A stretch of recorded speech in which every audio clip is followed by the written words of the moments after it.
కానీ ప్రశాంత్ కిషోర్ 2019 ఎన్నికల్లో జగన్మోహన్ రెడ్డి గారితో కలిసి పనిచేశారు. అదే ప్రశాంత్ కిషోర్ గారు చివరి నిమిషంలో వచ్చి వైఎస్ఆర్సీపీ ఎక్కడ మొదలైందో మళ్ళీ అక్కడికి వెళ్ళిపోబోతుంది, దారుణంగా ఓడిపోబోతుంది అని చెప్పి కూడా ఆయన వివరించడం జరిగింది. ఐపాక్ మీటింగ్లో కూడా జగన్మోహన్ రెడ్డి గారు అదే ప్రశాంత్ కిషోర్ని ఉద్దేశించి ప్రశాంత్ కిషోర్ చేసేది ఏమీ లేదు, చేసేదంతా కింద ఉన్న టీం మాత్రమే వర్క్ చేస్తారని ప్రశాంత్ కిషోర్ని విమర్శించడం కూడా జరిగింది. అవును. సో ఎవరి మాట రేపు నెగ్గబోతుంది అంటే కరెక్ట్గా పోలింగ్కి ముందు రోజు ఆయన టీవీలో మాట్లాడారు. అదే కదా ఇంటర్వ్యూ, బయట సెన్సేషన్ అయింది.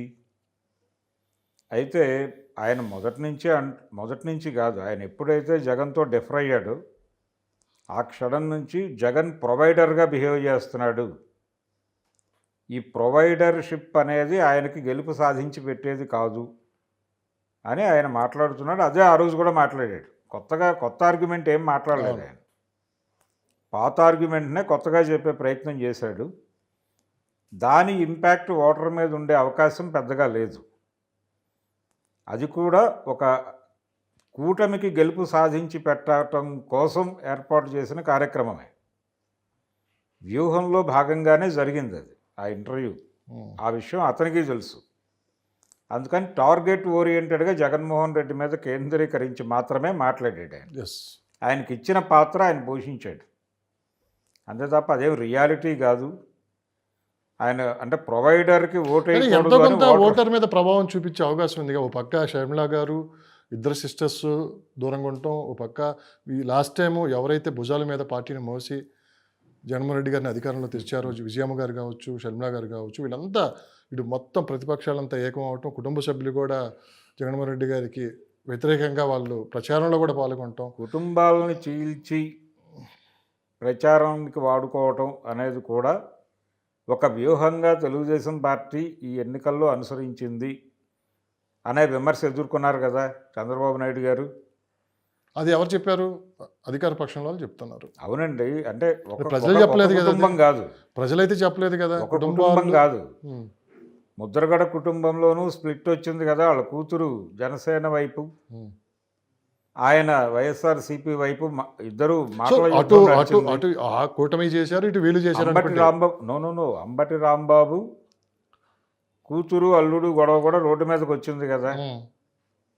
అంటే కుటుంబంలో ఉన్నటువంటి, అంటే నిలబడ్డ అభ్యర్థో లేకపోతే నాయకుడికో వాళ్ళ కుటుంబంలో వ్యతిరేకంగా ఉన్న శిబిరానికి వీళ్ళు పెద్దపీట వేసి వాళ్ళకు ఒక ప్లాట్ఫామ్ కల్పించి వాళ్ళతో మాట్లాడించటం అనేది ఒక ప్రోగ్రామ్గా చేశారు.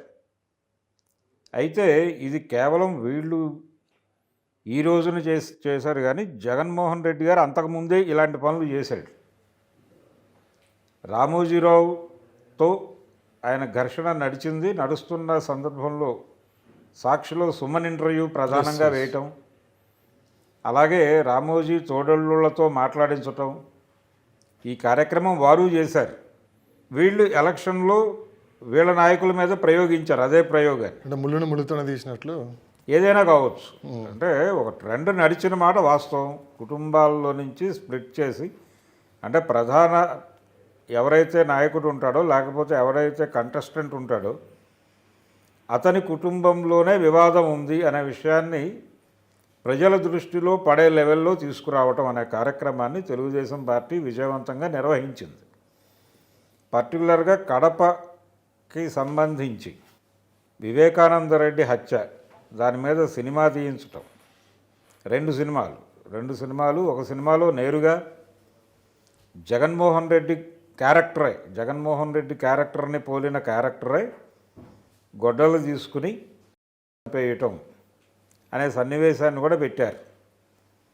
అది మాత్రమే కాకుండా జగన్ని రెడిక్యూల్ చేస్తూ కొన్ని వందల వీడియోలు సర్క్యులేషన్లో పెట్టారు. అందులో ఒక వీడియోలో వైఎస్ భారతి అవసరమైతే జగన్ని తొలగించి తాను, అంటే వైఎస్ఆర్సీపీని అధికారంలోకి తీసుకొచ్చి ఈ సెంటిమెంట్తో, ఈ సింపతితో తాను సీఎం అయ్యే ఆలోచన చేస్తున్నట్టుగా కూడా ఒక వీడియో రిలీజ్ చేశారు. ఆ సినిమాలో కాదు, ఒక వీడియో విడిగా వందలాది వీడియోలు చేశారు.